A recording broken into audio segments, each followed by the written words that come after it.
स्वागत है, अभिनंदन है आप सभी विद्यार्थियों का आपके अपने YouTube channel Ajay Sahu online classes के इस प्लेटफॉर्म पर।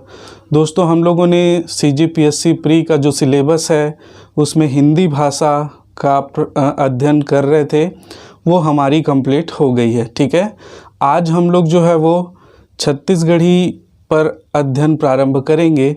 छत्तीसगढ़ी बोली कह लीजिए, छत्तीसगढ़ी उपभाषा कह लीजिए, या छत्तीसगढ़ के परिप्रेक्ष्य में देखें तो ये छत्तीसगढ़ी भाषा हो जाती है। ठीक है, तो छत्तीसगढ़ी लैंग्वेज पर, छत्तीसगढ़ी भाषा या बोली पर जो है हम लोग अध्ययन प्रारंभ कर रहे हैं। ठीक, अब यहाँ पर दोस्तों सबसे पहले हम लोग ये देखेंगे कि हम लोगों को जो छत्तीसगढ़ का सिलेबस है PSC का, वो प्री में जो आपको क्वेश्चन कहाँ कहाँ से पूछे जा रहे हैं और कौन कौन से बिंदु को हम लोगों को तैयार करना है। ठीक, तो प्री का जो हमारा सिलेबस है उसके अकॉर्डिंग हम लोग देखेंगे कि किस किस भाग से हम लोग जो है वो अध्ययन प्रारंभ करेंगे। ठीक है, तो ध्यान दीजिएगा, CGPSC प्री में जो मोस्टली हमारा सिलेबस है जहाँ से क्वेश्चन आता है, सबसे पहले देखिए छत्तीसगढ़ की उत्पत्ति, विकास और इतिहास। तो हम लोग देखेंगे छत्तीसगढ़ी की उत्पत्ति कहाँ से हुई है, छत्तीसगढ़ी बोली की, और उसके बाद जो है उसका विकास और इतिहास कहाँ से वो उत्पन्न हुआ है, उसकी मूल भाषा क्या थी, इन सभी पर चर्चा प्रारंभ करेंगे। इसके बाद देखेंगे छत्तीसगढ़ी वर्णमाला, जो विभिन्न हमारे जो ये व्याकरण करता है, व्याकरण का जो ग्रंथ लिखने वाले हैं छत्तीसगढ़ का, उन लोगों ने कि इसका जो वर्णमाला है उसमें वर्ण कितने माने हैं, स्वर और व्यंजन कितने हैं, वो सारी चीज़ें हम लोग देखेंगे। तो इसमें छत्तीसगढ़ी स्वर और व्यंजन में कौन कौन से हैं वो भी उस पर डिस्कस करेंगे। इसके बाद देखेंगे संज्ञा। यहाँ पर ध्यान देना, स्वर और व्यंजन में जो है बहुत कन्फ्यूज़न होता है, छत्तीसगढ़ी में कौन कौन से मानक हैं, तो उन पर भी हम लोग चर्चा बहुत डिटेल से करने वाले हैं। उसके बाद देखेंगे छत्तीसगढ़ी संज्ञा, छत्तीसगढ़ी सर्वनाम, छत्तीसगढ़ी विशेषण, छत्तीसगढ़ी क्रिया। तो ये छत्तीसगढ़ के जो विकारी शब्द हैं, जैसा हम लोगों ने हिंदी में पढ़ा था वैसा ही है, बस इसमें छत्तीसगढ़ी भाषा का पुट है और थोड़ा सा परिवर्तन जो है आपको देखने को मिल सकता है। ठीक, इसके अलावा देखेंगे क्रिया विशेषण। ठीक है, क्रिया विशेषण से भी क्वेश्चन एक दो बार पूछा गया है। उसके बाद देखेंगे लिंग। ठीक, लिंग और वचन, लिंग और वचन। फिर देखेंगे हम लोग काल, छत्तीसगढ़ी में जब वाक्यों में परिवर्तित करते हैं तो काल कैसे बदला जाता है, उस पर भी चर्चा करेंगे। उसके बाद देखेंगे हिंदी पर्याय, मतलब जो छत्तीसगढ़ी शब्द हैं उसका हिंदी में पर्याय पूछा जाता है, या कह लीजिए हिंदी पर्यायवाची शब्द पूछा जाता है, तो उसको भी देखेंगे। इसके बाद देखेंगे विलोम शब्द। ठीक है, उसके बाद देखेंगे संक्षिप्त संधि। यहाँ पर मैं संक्षिप्त संधि इसलिए लिखा हूँ कि संधि जो है हिंदी के अनुसार ही जो है वो मान्य होता है। यहाँ पर जो जो छत्तीसगढ़ी में परिवर्तन हुए हैं, जो जो और नए जो संधियाँ का जो रूप बदला है, जो नियम आया है, उन पर हम लोग विचार करेंगे, चर्चा करेंगे, इसलिए संक्षिप्त संधि लिखा हूँ, बहुत छोटा सा पार्ट है ये। ठीक है, इसके बाद देखेंगे समास। ठीक, छत्तीसगढ़ी में भी समास बहुत अच्छे से आपको करना है। उसके बाद देखेंगे उपसर्ग और प्रत्यय, छत्तीसगढ़ी का उपसर्ग और प्रत्यय। उसके बाद देखेंगे छत्तीसगढ़ी शब्दावली। ठीक, छत्तीसगढ़ी शब्दावली से 2 से 3 क्वेश्चन पूछा जाता है। छत्तीसगढ़ी शब्दावली मतलब जैसे भंदई को क्या कहते हैं, ठीक, और भी बहुत सारी चीज़ें हैं, उसको छत्तीसगढ़ी में क्या कहते हैं, सुपा को क्या कहते हैं, है ना। तो वो सारी चीज़ें हम लोग इसमें डिस्कस करने वाले हैं। ठीक, इसके अलावा देखेंगे छत्तीसगढ़ी मुहावरे, छत्तीसगढ़ी लोकोक्ति एवं कहावतें, लोकोक्ति एवं कहावतें। तो ये लोकोक्ति और कहावतें और मुहावरे जो छत्तीसगढ़ के हैं, और जनौला और पहेली, इनसे बहुत बार बहुत सारा, मतलब ये मान के चलिए कई बार 4 से 5 क्वेश्चन तक इस टॉपिक से पूछा गया है। ठीक है, ये तीनों को अगर मिला दें तो 7 से 8 क्वेश्चन कई बार पूछा गया है। तो ये मोस्ट इम्पॉर्टेंट है। हिंदी में जो मुहावरे और लोकोक्ति में बताया था तो उसमें तो हिंदी मीनिंग थी, आपको समझ में आ जाएगा, लेकिन इसमें हम लोग विस्तृत रूप से चर्चा करेंगे कि उसका अर्थ क्या होगा और उसको कैसे हम लोग वाक्यों में भी प्रयोग कर सकेंगे, उसको भी मैं आपको बताऊंगा। ठीक है, तो ये सारी चीज़ें, इतने टॉपिक है, ये बिंदु हैं जिस पर हमको आपको चर्चा करनी है। ठीक है, तो हम सब जो है छत्तीसगढ़ का छत्तीसगढ़ी लैंग्वेज, छत्तीसगढ़ी भाषा जो है अध्ययन करना प्रारंभ कर रहे हैं। ठीक है, यहाँ पर एक चीज़ और बात आ रही है क्या कि छत्तीसगढ़ी भाषा है कि बोली है, ठीक है, या उपभाषा है। ठीक है, तो ये एक चीज़ ध्यान रखिएगा। अभी अभी हमारी जो छत्तीसगढ़ सरकार ने छत्तीसगढ़ी जो भाषा है उसको छत्तीसगढ़ की 8वीं अनुसूची में, जिसमें 22 भाषाओं का वर्णन है, अभी जस्ट हम लोग देखेंगे इसके बाद, तो उसमें जो है इसको शामिल कराने के लिए प्रस्ताव पारित करके भेजा है कि छत्तीसगढ़ी को भी जो है वो भाषा का दर्जा दिया जाए। ठीक है, तो अभी हम लोग ये भाषा बनने की स्थिति में है, इसलिए भाषा शब्द का प्रयोग कर रहे हैं।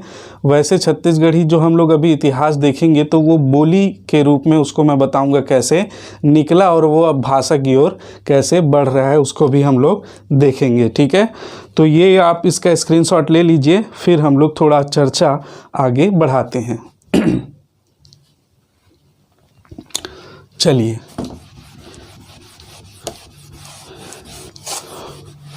तो दोस्तों जो छत्तीसगढ़ी भाषा है वो जो छत्तीसगढ़ के लोग हैं उनको थोड़ा सा ये आसान पड़ता है, लेकिन कई सारी ऐसी चीज़ें हैं जो उनको भी समझ में नहीं आती हैं। ठीक है, और बाकी लोग जो अदर स्टेट से हैं उनको तो बहुत ज़्यादा मेहनत इसमें करनी पड़ेगी। ठीक है, तो बेसिक से हम लोग स्टार्ट करेंगे।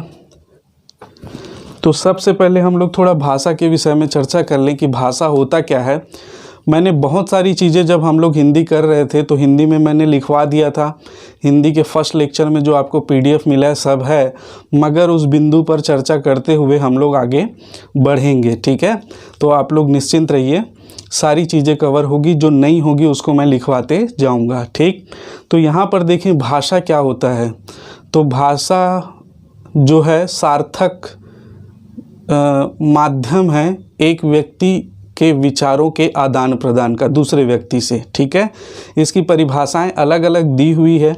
जैसे महर्षि पतंजलि जो हैं वो कहते हैं कि जो वाणी है, वाणी को वर्णों के माध्यम से व्यक्त करना ही भाषा है।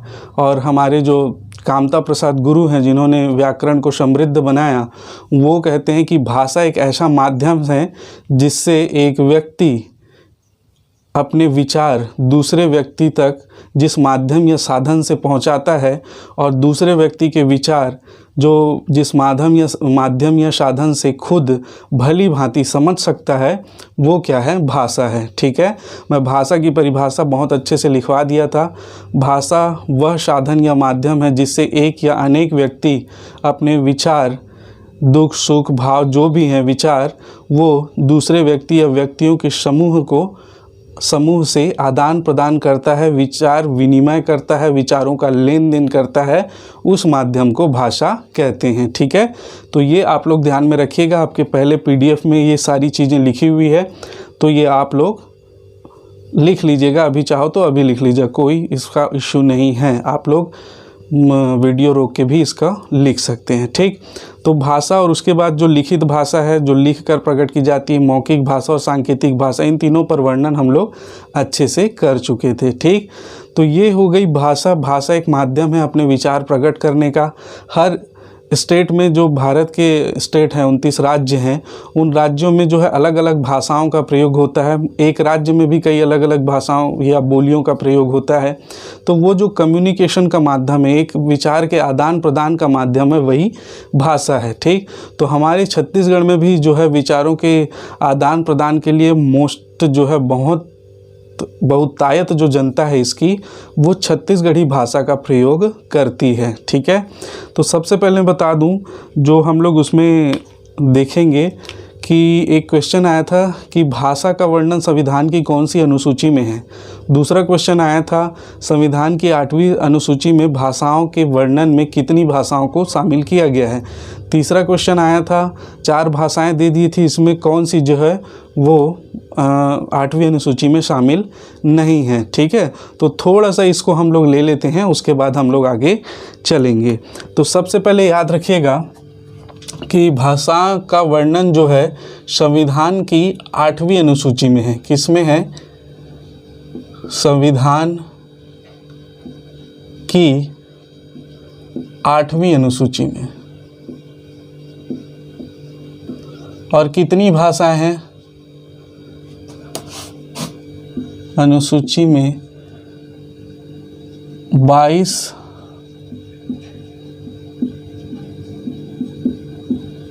भाषाओं का वर्णन है। ठीक है। जब देश आज़ाद हुआ, जब संविधान निर्माण हुआ संविधान का, तब मूल रूप से जो है वो 14 भाषाएं थी। ठीक है, 14 भाषाओं को जो है 8वीं अनुसूची में शामिल किया गया था। लेकिन जैसे जैसे समय बीतते गया और भी भाषाएं जुड़ती गई और वर्तमान में जो है 22 भाषाओं को शामिल किया गया है। अगर छत्तीसगढ़ सरकार का प्रयास सफल हो जाता है और छत्तीसगढ़ी भाषा भी जुड़ जाती है तो यहाँ 8वीं अनुसूची में भाषाओं की संख्या जो होगी वो 23 हो जाएगी, 23 हो जाएगी। ठीक है, तो 22 भाषाएं इसमें शामिल है। एक बार हम लोग उन भाषाओं को भी थोड़ा सा देख लेते हैं कौन कौन सी भाषाएं हैं। ठीक, तो ध्यान में आ जाएगा आपका। पहला देखिए, पहला आपका हिंदी, दूसरा आपका हो गया संस्कृत। ठीक, तीसरा हो गया आपका उर्दू।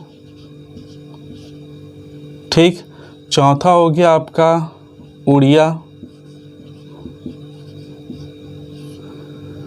पांचवा हो गया आपका बांग्ला या बंगाली। छठवा हो गया आपका असमिया।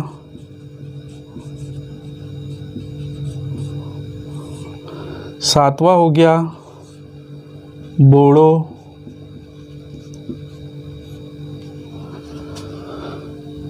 आठवां हो गया आपका मणिपुरी। नौवां हो गया क्या?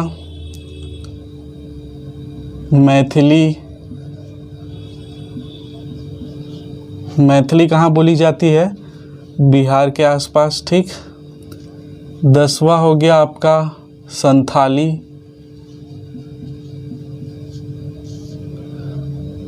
11वां हो गया आपका नेपाली। 12वां हो गया आपका डोंगरी। 13वां हो गया आपका कश्मीरी।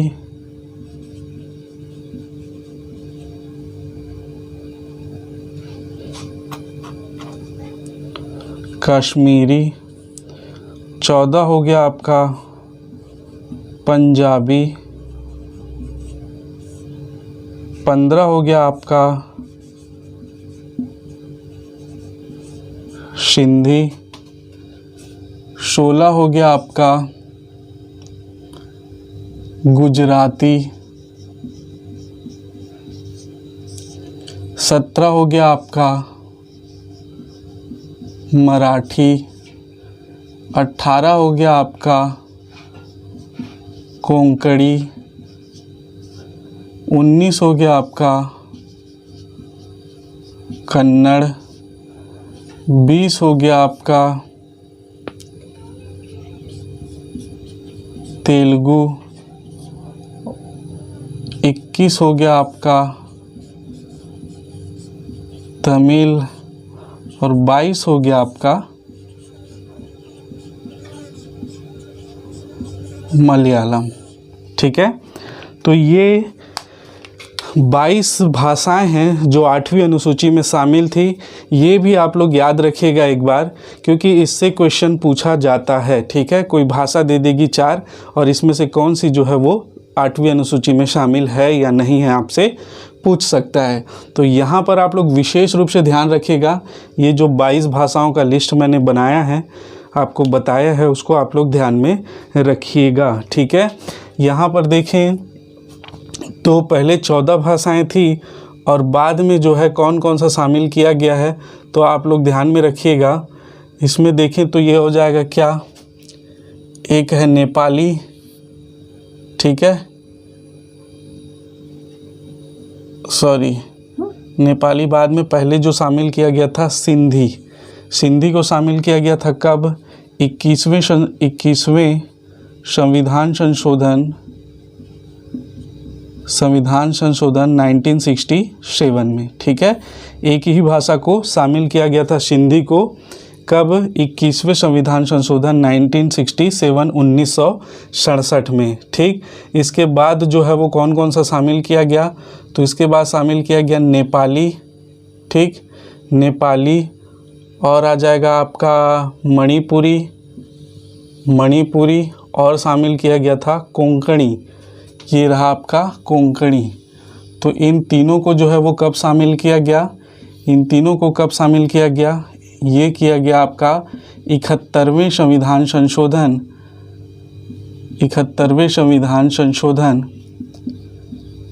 1992 में, ठीक है।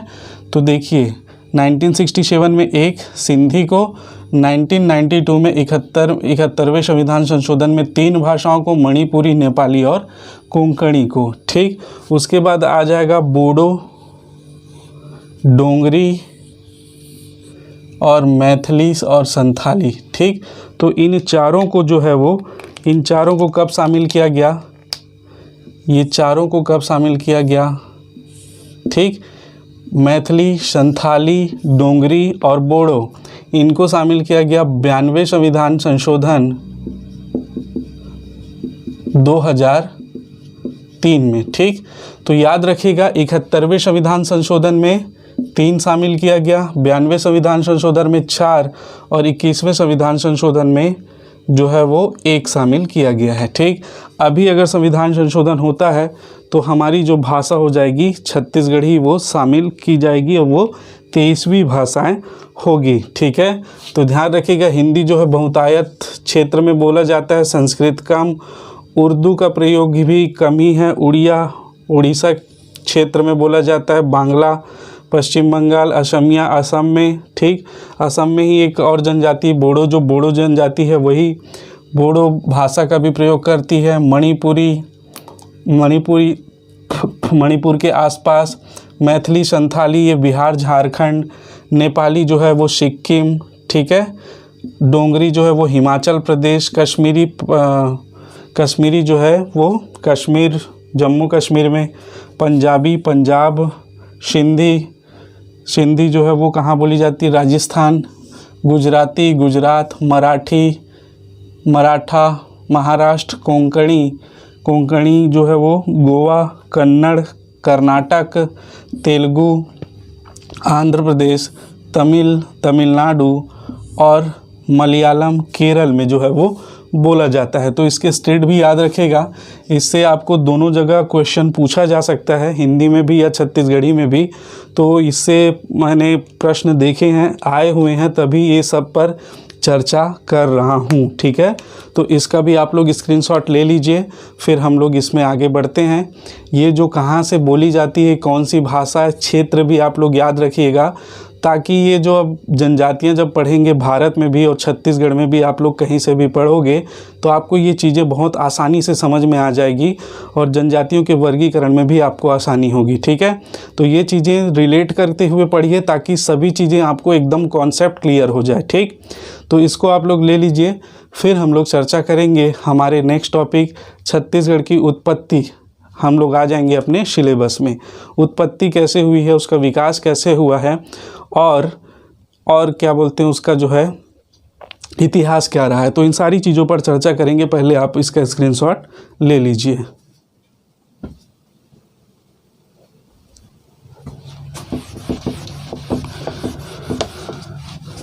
तो ये थी 8वीं अनुसूची पे जो भाषाएं हैं उसके संबंधित कुछ बातें। तो आप लोग सारा जो क्वेश्चन है जो आए हुए हैं वो इसमें से क्लियर हो जाएंगे अगर आपके दिमाग में ये अच्छे से बैठ गया है तो, ठीक है, जो क्वेश्चन बेसिक रूप से पूछे जाते हैं। अब हम आएंगे अपने सिलेबस पर, छत्तीसगढ़ी की उत्पत्ति और विकास।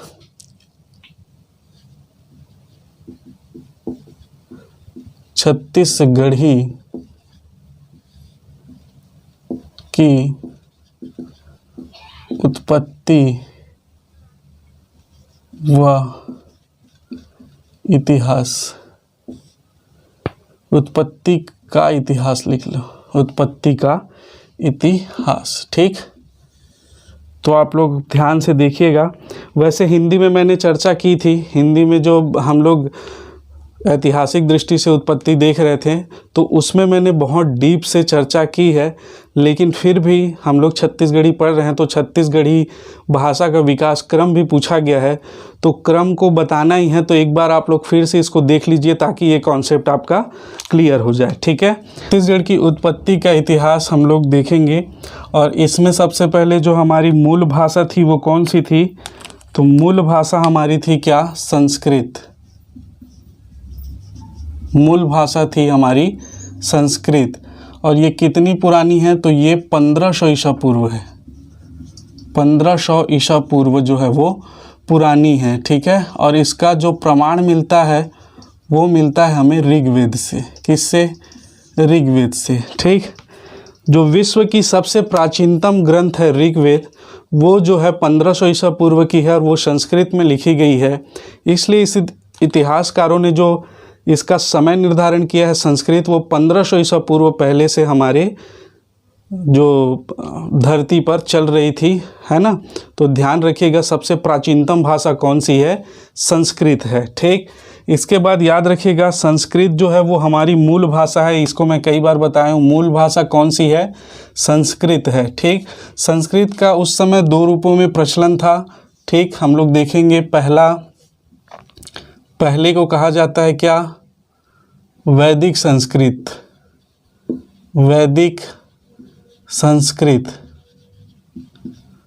और दूसरा है हमारा क्या, लौकिक संस्कृत या उत्तर संस्कृत, लौकिक या उत्तर संस्कृत, ठीक है। तो पहला हमारा हो जाएगा वैदिक संस्कृत और दूसरा हो जाएगा क्या, लौकिक संस्कृत या उत्तर संस्कृत, या इसी को बोला जाता है क्या, ब्राह्मण संस्कृत भी कहा जाता है। ध्यान में रखिएगा, इसी को ब्राह्मण संस्कृत क्या कहा जाता है, ब्राह्मण संस्कृत, ठीक है, ब्राह्मण संस्कृत भी कहा जाता है। यहाँ देखेंगे अगर इसकी काल निर्धारण करें तो ये 1500 ईसा पूर्व से 1000 ईसा पूर्व तक इसका उपयोग होता रहा था, ठीक है। और इसमें जो है हमारे प्रमुख जो 4 ग्रंथ हैं, 4 ग्रंथों की रचना हुई थी। इनको हम लोग देखें, पहला तो ये हो जाएगा क्या, ऋग्वेद।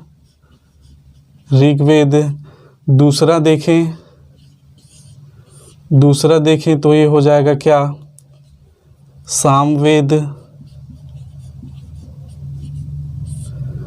तीसरा देखें तो हो जाएगा अथर्ववेद।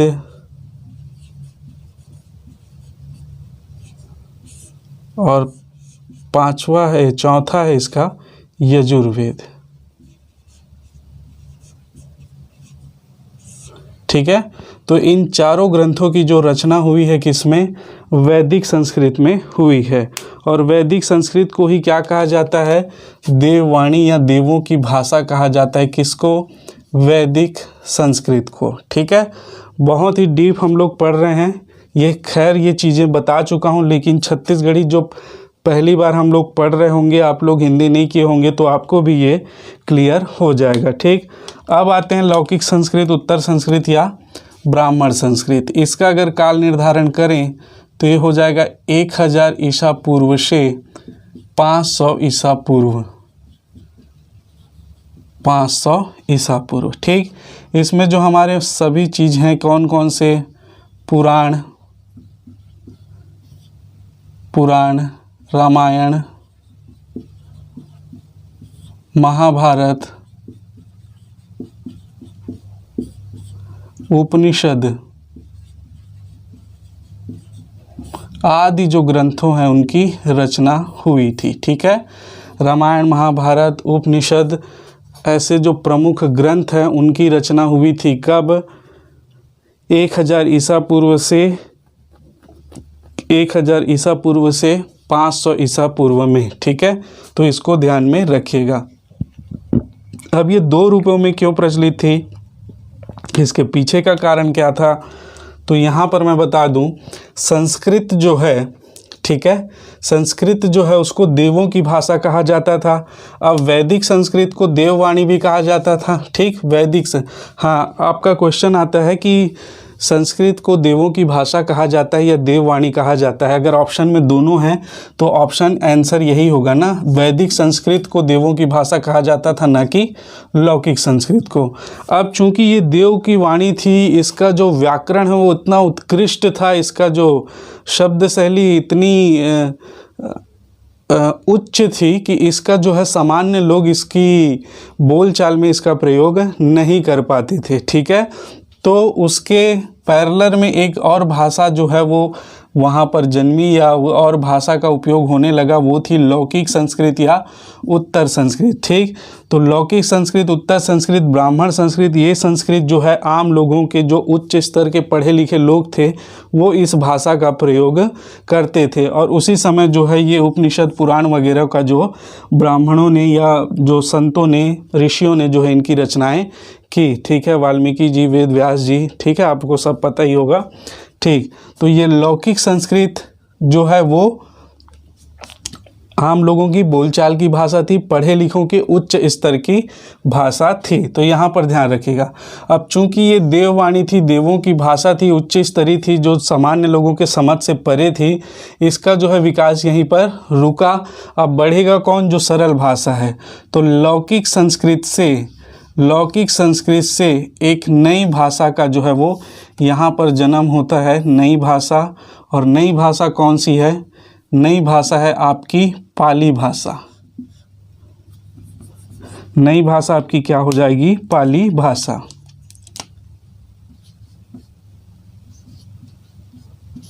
पाली भाषा।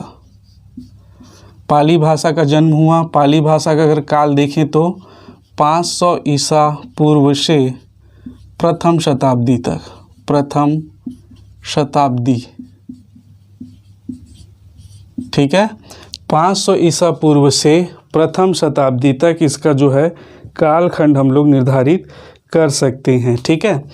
अब देखिए, ये थी क्या? लौकिक संस्कृत या उच्च संस्कृत थी। ये ब्राह्मणों की भाषा थी, पढ़े लिखे उच्च वर्ग के श्रेष्ठ लोगों की भाषा थी। कौन सी? लौकिक संस्कृत। तो यहाँ से जो है वो एक नई भाषा का जन्म हुआ और नई भाषा जो है वो विकृत हुई, पैदा हुई, उत्पत्ति हुआ किसका? पाली भाषा का। पाली भाषा जो है वो अनपढ़ों की भाषा थी, ठीक है। अब ये तो उच्च स्तर की भाषा थी संस्कृत, तो जो पढ़े लिखे नहीं थे वो किस भाषा का प्रयोग करते अपने विचारों के आदान प्रदान के लिए, ठीक। तो वहाँ से एक नई भाषा का जन्म हुआ, किसका? पाली भाषा का। पाली भाषा अनपढ़ों की भाषा थी, ठीक है। ये जो है इसमें कोई भी प्रामाणिकता, व्याकरण सम्मत प्रामाणिकता इसमें नहीं दिखाई देती है। और ये जो थी वो अनपढ़ों की भाषा थी, पाली भाषा, ठीक है। ध्यान में रखिएगा, जो लोग आपसी विचार विनिमय के लिए इसका प्रयोग करते थे, ठीक। अब यहाँ पर देखिए, यहाँ पर बौद्धों ने जो है वो अपने धर्म का प्रचार प्रसार पाली भाषा में किया है। आप लोग पढ़े होंगे, बौद्ध धर्म के लोगों ने, बौद्ध धर्म के लोगों ने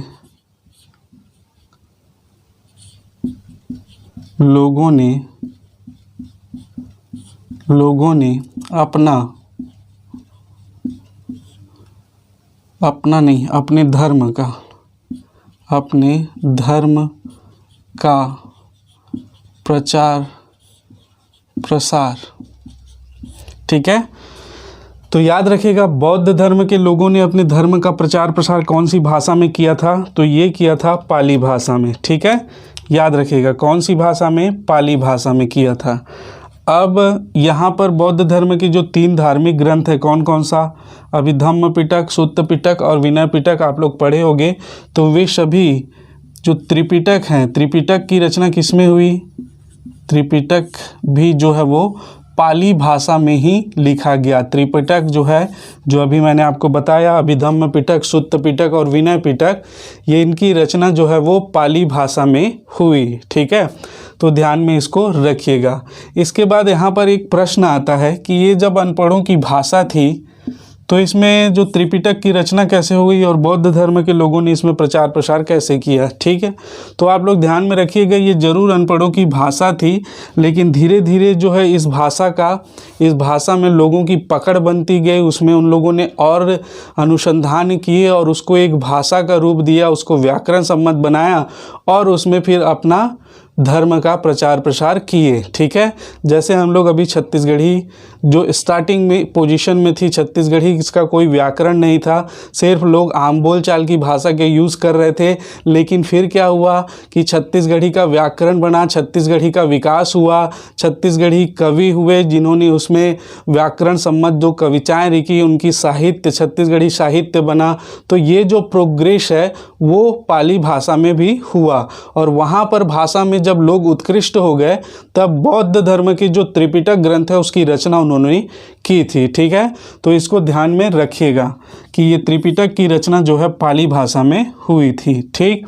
चलिए इसके बाद हम लोग आगे चलेंगे और आगे हम लोग देखेंगे क्या पाली भाषा के बाद कौन सी भाषा का जन्म होता है।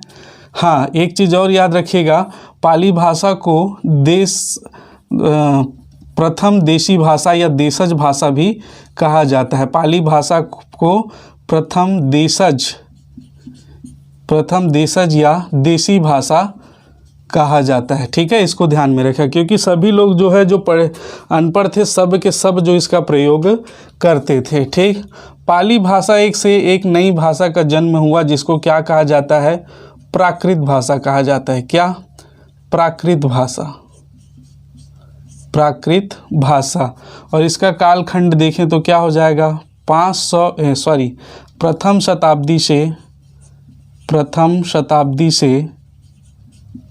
500 ईसा पूर्व 500 ईस्वी आ गया अपना, ध्यान में रखिएगा, प्रथम शताब्दी से 500 ईस्वी प्राकृत भाषा का समय था, ठीक है। अब जब ये अनपढ़ों की भाषा थी पाली भाषा, तो ये प्राकृत भाषा फिर कहाँ से आई, तो पाली भाषा जो है अनपढ़ों की भाषा थी। इसको जो पढ़े लिखे लोग थे या और जो उच्च शिक्षित लोग थे वो इसका प्रयोग नहीं कर रहे थे, ठीक है।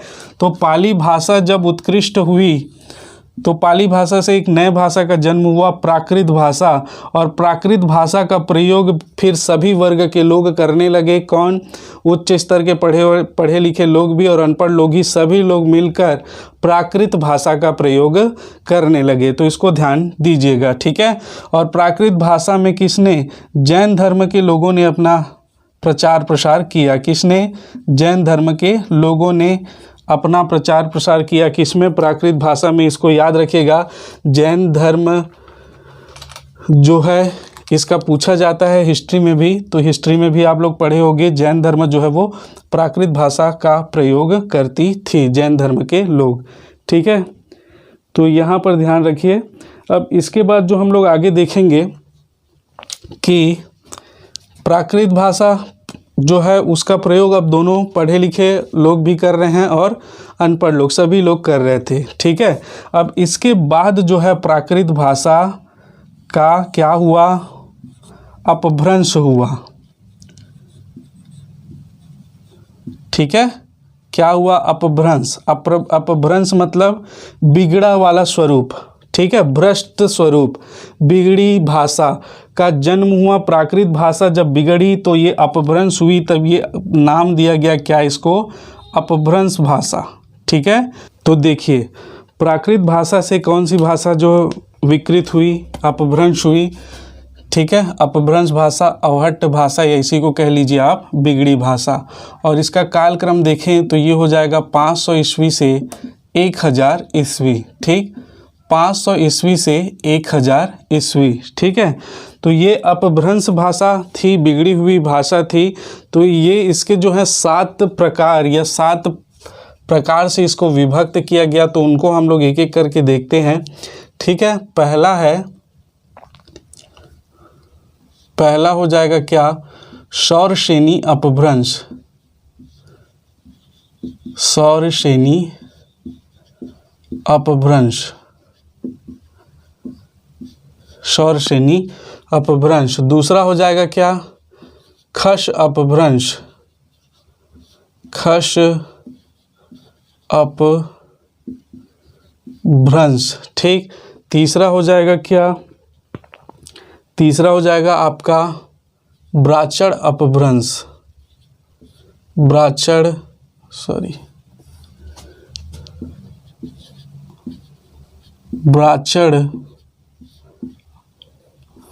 अपभ्रंश। ठीक। चौथा हो जाएगा आपका क्या? पैशाची अपभ्रंश। पैशाची अपभ्रंश। पांचवा हो जाएगा क्या? महाराष्ट्री अपभ्रंश। महाराष्ट्री अपभ्रंश। छठवा हो जाएगा क्या? अर्धमागधी। अर्धमागधी अपभ्रंश। और सातवां हो जाएगा आपका मागधी अपभ्रंश। मागधी अपभ्रंश। ठीक। तो ये आप लोग याद रखिएगा, अपभ्रंश जो है वो 7 भागों में यहाँ से टूटी। ठीक है। कौन कौन सा? सौरसेनी अपभ्रंश, सौरसेनी अपभ्रंश, खश अपभ्रंश, ब्राह्मण अपभ्रंश, पैशाची अपभ्रंश, महाराष्ट्री अपभ्रंश, अर्धमागधी अपभ्रंश और मागधी अपभ्रंश। ठीक है। तो यहाँ पर इनके ये अपभ्रंश से जो है फिर हिंदी का विकास हुआ और हिंदी से फिर छत्तीसगढ़ी का विकास हुआ है। ठीक है। कैसे हुआ है हम लोग देखते हैं। ठीक है। तो आप लोग ध्यान दीजिएगा, ये जो अपभ्रंश भाषाएं थी इन्हीं से जो है हिंदी का विकास हुआ है। मैं यहाँ लिख देता हूँ 500 ईस्वी से 1000 ईस्वी। ठीक है। तो यहाँ ध्यान दीजिएगा, सौरसेनी से कौन कौन से जो है भाषाओं का जन्म हुआ, तो पहले भी हम लोग पढ़ चुके हैं, लेकिन यहाँ पर एक बार और लिख दे रहा हूँ। पश्चिमी हिंदी, गुजराती और राजस्थानी हिंदी। राजस्थानी हिंदी। ठीक है। खश अपभ्रंश से देखें तो इसमें हो जाएगा क्या? खश अपभ्रंश से देखें तो ये हो जाएगा क्या? पहाड़ी हिंदी। पहाड़ी हिंदी। ब्राह्मण से देखें तो क्या हो जाएगा? ब्राह्मण से सिंधी। ब्राह्मण से जो है वो सिंधी भाषा का विकास हुआ। पैशाची से देखेंगे तो पंजाबी, पंजाबी और लहंदा। पंजाबी और लहंदा। महाराष्ट्री से देखें तो मराठी। ठीक। अर्धमागधी से देखें तो यहाँ से आया क्या? पूर्वी हिंदी। मागधी से देखें तो ये आएगा क्या? उड़िया, बांग्ला, उड़िया, बांग्ला, असमिया, असमिया और बिहारी हिंदी। बिहारी हिंदी। ठीक।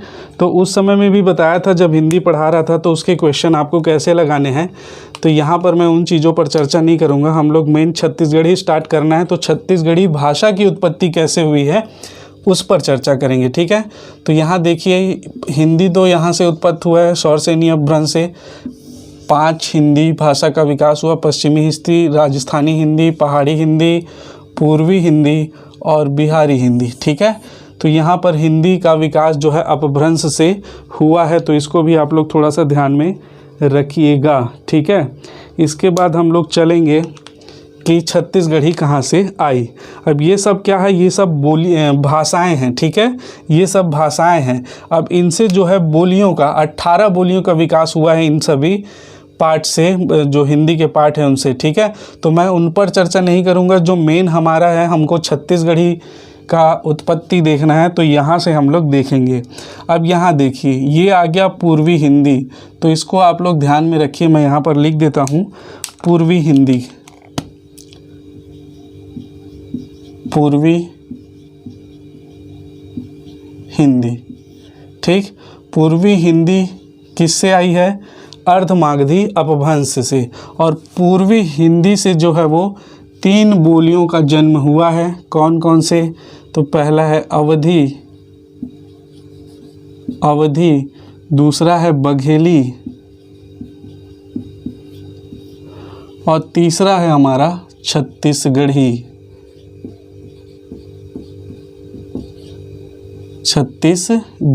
ठीक है, तो ध्यान में रखिएगा। ये आ गया हमारा अब छत्तीसगढ़ी बोली। कौन सी? अपभ्रंश से, अर्धमागधी अपभ्रंश से। ठीक है, तो ये आ गई छत्तीसगढ़ी बोली। यहाँ से आप लोग ध्यान दीजिएगा। अब यहाँ पर जो है क्वेश्चन आपसे कैसे पूछेगा। ठीक, क्वेश्चन पूछेगा कि इसका क्रम बताइए, छत्तीसगढ़ी की बोली के विकास का क्रम बताइए। तो याद रखिए, पहले था क्या? संस्कृत, फिर पाली, फिर संस्कृत 2 भागों में बैठा था, वैदिक और लौकिक। तो उत्तर संस्कृत या लौकिक संस्कृत, फिर पाली, फिर प्राकृत, फिर अपभ्रंश। अपभ्रंश में अर्धमागधी अपभ्रंश, अर्धमागधी अपभ्रंश से पूर्वी हिंदी, और पूर्वी हिंदी से फिर 3 बोलियों का जन्म होता है, जिसमें फिर आया क्या? छत्तीसगढ़ी। तो ये क्रम याद रखिएगा। मैं क्रम यहाँ पर एक बार आपको मेंशन कर देता हूँ, फिर ये क्रम भी आप लोग याद रखिएगा। ठीक है, मूल भाषा हो जाएगी क्या? संस्कृत। ठीक, संस्कृत से क्या आ गया अपना? लौकिक संस्कृत। लौकिक संस्कृत से क्या आ गया? फिर लौकिक संस्कृत से आ गया हमारा पाली। पाली से आ गया क्या? प्राकृत। प्राकृत से आ गया क्या? प्राकृत भाषा से आया अपभ्रंश। और इसी अपभ्रंश का प्रकार है कौन सा? अर्धमागधी।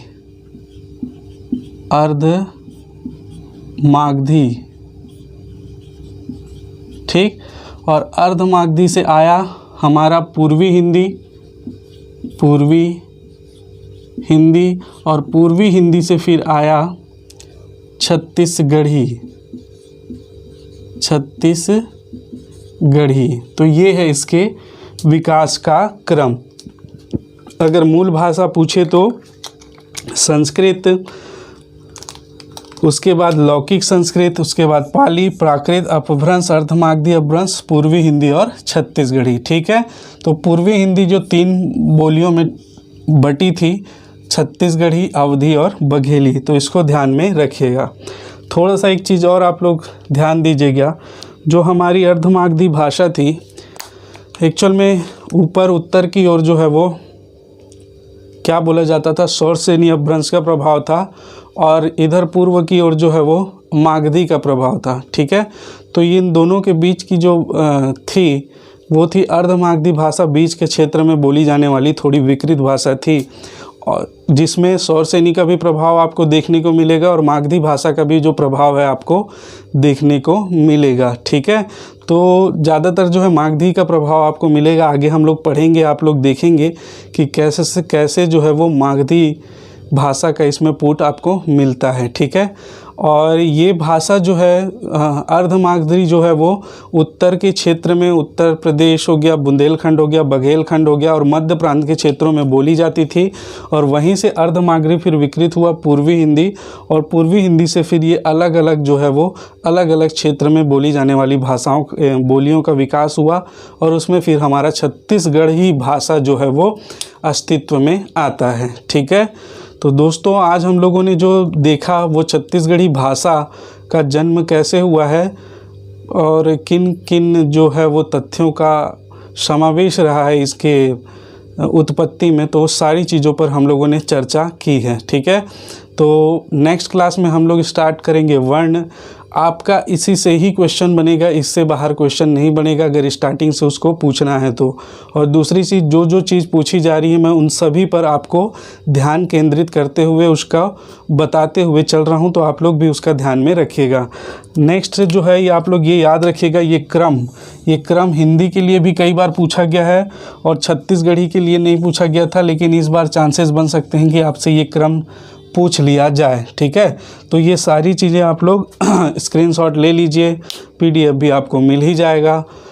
तो आज के लिए दोस्तों इतना ही। कल हम लोग जो है वो वर्णों पर चर्चा करेंगे। ठीक है, वर्णमाला, छत्तीसगढ़ी वर्णमाला का विकास कैसे हुआ, और उनके जो क्या क्या इसके वर्गीकरण हुए उन सभी चीज़ों पर चर्चा करेंगे। तो आशा करता हूँ आज की क्लास आप लोगों को बहुत पसंद आई होगी। कल तक के लिए आप सभी को बहुत बहुत धन्यवाद।